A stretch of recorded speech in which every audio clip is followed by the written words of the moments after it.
Bienvenue aux vidéos portant sur les pratiques pédagogiques en études familiales. Mon nom est Marie-Christine Noël, je suis étudiante à la maîtrise à l'Université de Moncton et ce projet a été réalisé dans le cadre du cours de didactique approfondie avec Madame Jeanne Godin. Donc, voici 5 pratiques pédagogiques pouvant vous être utiles pour intégrer les technologies de l'information et de communication dans les cours d'études familiales.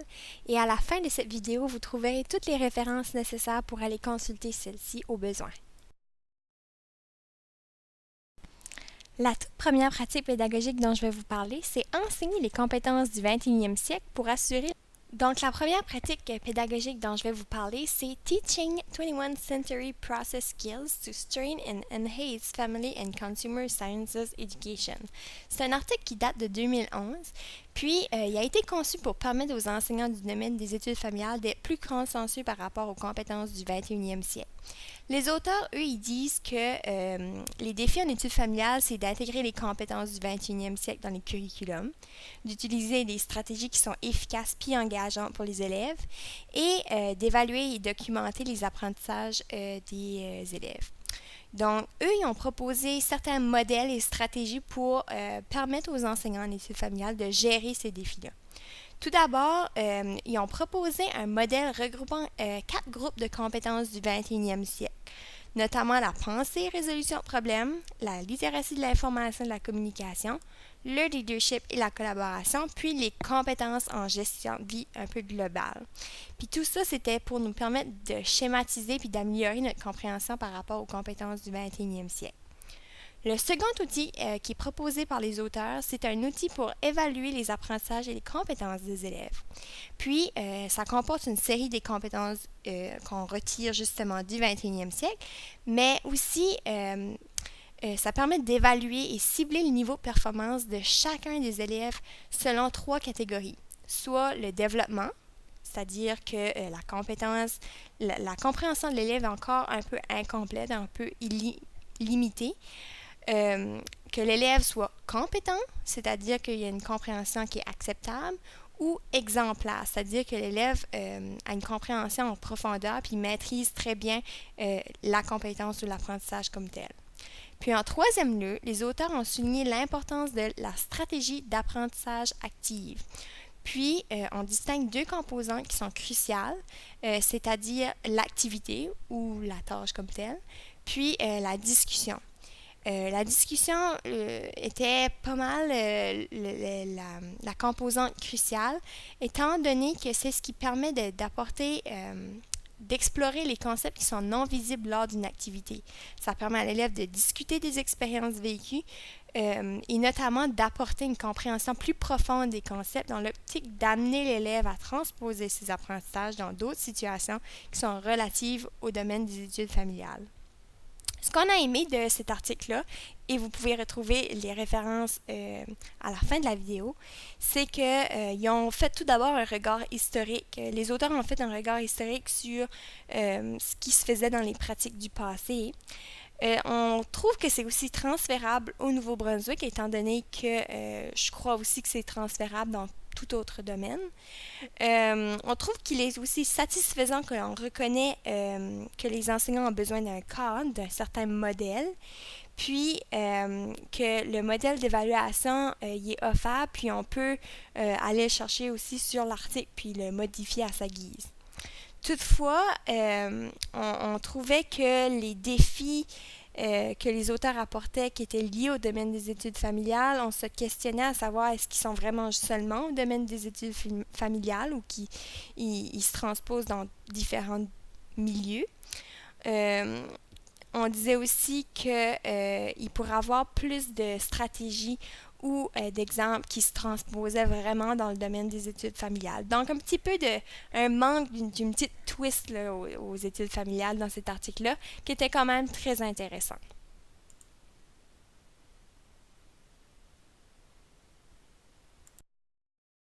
La seconde pratique pédagogique s'intitule « Le courage d'apprendre l'apprentissage centré sur l'apprenant ». Dans cet article, l'auteur fait mention de la place de l'apprentissage centré sur l'apprenant dans le domaine des études familiales, puisque c'est un domaine qui est reconnu depuis longtemps pour utiliser ce genre de pédagogie. Mais cette pratique nécessite un réajustement afin de répondre aux besoins du 21e siècle en y intégrant un environnement numérique. Cette pratique définit la ligne du temps par ses avantages qu'elle procure à l'élève et à ses apprentissages. En effet, celle-ci permet notamment l'apprentissage actif, des apprentissages plus complexes, l'augmentation de la compréhension, de la créativité, du degré d'autonomie, de responsabilisation, augmentation de la collaboration, l'interdépendance des élèves, le développement de l'élève comme tel, ainsi que le respect dans les relations. Cette approche est nécessaire afin de préparer l'élève à la réalité d'aujourd'hui. Cette pratique est définitivement applicable au système scolaire du Nouveau-Brunswick, notamment auprès de divers domaines, pas uniquement au sein des études familiales, mais à différents niveaux également. Puis, c'est justement une pratique qui se fait référence à la pédagogie inversée qu'on va voir dans la troisième pratique qui va suivre, puis qui est actuellement déjà pratiquée par divers enseignants dans les écoles francophones du Nouveau-Brunswick. La troisième pratique pédagogique dont je vais vous parler, c'est la classe inversée, une occasion de faire participer les natifs numériques par l'apprentissage actif. Avant tout, la pédagogie inversée nécessite un réel changement de paradigme, surtout pour répondre aux besoins de la génération d'aujourd'hui, c'est-à-dire les natifs numériques. Avant tout, il est important de définir ce que l'on entend par apprentissage actif. Donc, c'est une pratique se définie par l'apprentissage actif permet à l'étudiant d'avoir un apprentissage en profondeur, c'est-à-dire de mener un processus actif et constructif où se développe la compréhension de nouveaux concepts. L'élève d'aujourd'hui doit se sentir impliqué à avoir des réflexions par rapport à ses apprentissages. Donc, juste une petite image pour parler un petit peu de ce qu'on veut dire par la classe inversée, la pédagogie inversée. On voit très bien dans la diapositive suivante, on mentionne la classe traditionnelle où pendant toute la journée, l'élève est dans la même classe, il suit un horaire prédéfini. Puis le soir, il y a souvent des devoirs, puis il n'y a pas vraiment l'occasion de poser des questions et souvent on arrive à une démotivation. Comme le présente l'image. Tandis que la classe inversée, c'est un petit peu différent, c'est-à-dire qu'à la maison, on va se familiariser avec le cours grâce à des vidéos ou avec du contenu interactif. Ensuite, en salle de classe, on va faire des activités, des travaux de groupe avec une supervision de l'enseignant et des projets qui permettent d'être un peu intéressants. Puis, ça va éventuellement permettre, selon les auteurs, de rendre nos étudiants motivés. Quand on parle de pédagogie inversée, c'est sûr qu'il y a des avantages et des désavantages. Dans la diapo suivante, on peut voir ce qu'on entend par les avantages, donc par rapport à l'augmentation du temps de préparation, parce qu'on dit, selon les auteurs, que ça prend à peu près 2 heures pour vraiment préparer, confectionner les vidéos sur un sujet global. Ça fait que le sujet peut s'étendre sur plusieurs jours, donc ça fait que l'enseignant gagne du temps. Il permet, avec ce temps-là, d'approfondir des concepts, puis qui peuvent être surtout utiles dans les cours techniques, dans le développement de diverses compétences, dans la responsabilisation aussi de l'élève, parce qu'il doit, le soir, écouter des capsules vidéo qui sont offertes pour bien fonctionner le lendemain. Quoi qu'il en soit, c'est important de penser aux désavantages, c'est-à-dire que la pédagogie n'est pas universelle et ne s'applique pas à tous les domaines. Par exemple, les auteurs mentionnaient que dans des cours de statistiques où on fait beaucoup de travail, où on pratique beaucoup de problèmes, il y a beaucoup d'interventions, c'est plus ou moins conseillé, mais c'est conseillé surtout pour les cours techniques, c'est-à-dire comme les cours de couture, par exemple. Puis, c'est important aussi de penser que cette pédagogie-là ne répond pas toujours aux besoins de tous nos élèves, puis elle nécessite aussi une certaine compétence numérique par rapport autant par l'élève que par l'enseignant, et nécessite surtout un temps d'adaptation. Puis, je vous ai proposé une ressource fortement recommandée qui est la classe inversée en 10 questions. Puis, c'est sous format Prezi où on va vraiment parler, définir un peu ce qu'on entend par la pédagogie inversée. On va donner des idées de quel type de vidéo qu'on peut faire. On donne des outils. C'est vraiment une ressource complète en soi. Puis, je vous propose également ma chaîne YouTube personnelle, ma chaîne personnelle YouTube, où j'ai déjà fait des tutoriels de couture et où je vous offre l'opportunité d'aller les consulter et possiblement de les utiliser dans vos salles de classe. La pédagogie inversée, ça amène aussi beaucoup de collaboration entre les enseignants. C'est ce qui rend le tout intéressant. La quatrième pratique pédagogique dont je vais vous parler, ça s'appelle Leadership en technologie mobile, une opportunité pour former les futurs enseignants du domaine des études familiales, et c'est paru en 2014.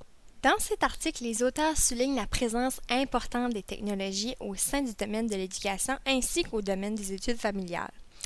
Les natifs numériques, c'est la génération où on a dans nos salles de classe, puis où il est naturel pour eux d'utiliser les technologies. Donc, les enseignants doivent être conscients des besoins de cette génération, puis c'est pour ça qu'on veut conscientiser les enseignants aux technologies mobiles. Et quand on parle de technologies mobiles, c'est sûr qu'il y a des avantages ainsi que des désavantages. Au niveau des avantages, on parle de la commodité, que ce sont des outils opportunistes et qui permettent d'être dans l'immédiat. Puis, ça permet également d'avoir un accès au contenu éducatif en tout temps et ce, partout.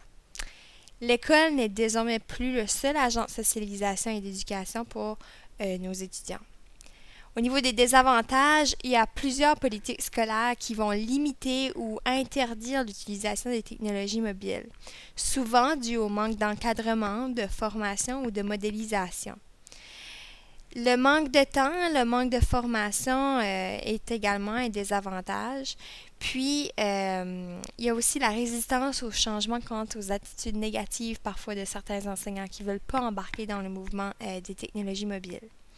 Voilà pourquoi le modèle TPAC, Technological, Pedagogical and Content Knowledge, désolé pour mon anglais, entre en jeu particulièrement pour la formation des futurs enseignants dans le domaine des études familiales. Fait que c'est un modèle qui peut vraiment s'adapter tant au niveau de la formation des futurs enseignants que la formation des enseignants dans le domaine présentement, et ce, dans peu importe le domaine confondu, même au Nouveau-Brunswick. Donc, ce modèle permet d'identifier les besoins des enseignants, des étudiants et permet de les outiller efficacement pour l'intégration des technologies de l'information et des communications, et ce, en respectant bien sûr trois volets, c'est-à-dire le contenu pédagogique, la pédagogie et la technologie. C'est un modèle qui va promouvoir la créativité et la découverte d'une variété d'outils à usage technopédagogique. Puis tout ça, c'est dans l'optique d'enrichir les connaissances en matière des technologies au niveau scolaire. La cinquième et dernière pratique pédagogique dont je vous parle aujourd'hui, c'est l'éducation en ligne, en sciences familiales, programme universitaire et 4 stratégies d'enseignement en ligne. Ça a été publié en 2013. Dans cet article, il est surtout question de l'enseignement au niveau postsecondaire de premier cycle. Mais c'est tout de même une tendance qui est de plus en plus en demande, c'est-à-dire les cours en ligne, notamment dans le cadre du domaine des études familiales. Donc, tout cet article est parti d'un questionnement au niveau de l'efficacité de la formation en ligne. Il y a beaucoup d'instructeurs qui se demandaient, qui se questionnaient quant à la qualité de l'expérience, quant au progrès des étudiants, quant à la validité des évaluations qui se font en ligne, au travail d'équipe, puis aussi au développement des compétences professionnelles. Donc, pour répondre à ces préoccupations-là, les auteurs ont conçu et ont cru bon également de partager 4 stratégies pour rendre l'expérience des cours en ligne plus profitable pour les étudiants et les enseignants. À noter que bien que ce soit dans un contexte postsecondaire, plusieurs de ces stratégies pourraient être profitables pour le milieu scolaire francophone. Il y a beaucoup d'outils qui sont également proposés en lien avec les stratégies dans le texte. Donc, la toute première stratégie ou piste, ça se concentre sur le positivisme. Donc, le positivisme en contexte numérique, c'est très similaire en termes de contexte de cours qui se déroule en salle de classe. C'est une stratégie qui est utilisée quand on veut transmettre des connaissances spécifiques sur un sujet. Cette stratégie s'avère efficace auprès des étudiants, mais ne permet pas nécessairement d'aller en profondeur dans les connaissances. Puis la façon qu'elle est souvent transmise, c'est sous forme de vidéoconférences ou des textes électroniques.